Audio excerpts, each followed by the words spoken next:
Uh, Parts of the submarine that I'd seen in the testing in the Bahamas just seemed a bit shoddy. They're using industrial piping for ballast.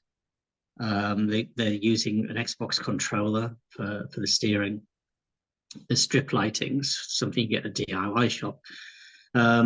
Small cramped surfaces.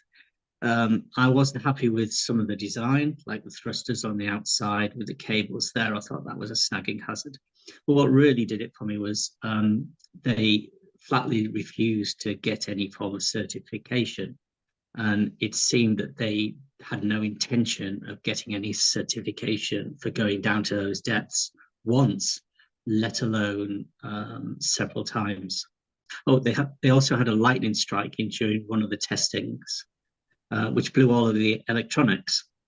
You know, these things happen, but they didn't have it ended the testing. And that made me ask, well, where's the redundancy? Because it's normal in a vessel of any form that has human life. You've got redundancy of things.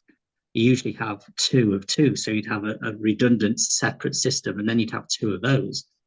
But the fact that one lightning strike blew the whole thing was, well, where's the safety measures here? So just all of those things together made me think there's a lot of risks here that I'm not able to mitigate and don't seem in control. So I pulled out at that point. That was the end of 2018. Let's be straight, it's not looking good. Oxygen's obviously very low. It's not just oxygen. The sub, let's assume it's at the bottom of the ocean.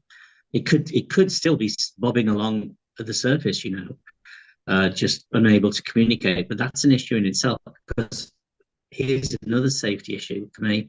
It can only be opened from the outside. So if it's surface, they can't. They're still going to have oxygen problems.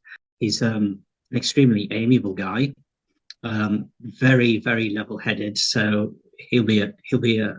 um, a beacon of calmness in the whole thing. He's probably been calming down the other people in the sub. He's extremely intellectual, so he'll have been going through in his mind what they can do, what they can't do. Oh, let's try this. That's not right. It wouldn't surprise me if he was behind the bang that we think was happening every 30 minutes. I've said them my obvious thoughts and wishes. I don't want to pry too much. They've got an awful lot in their head. The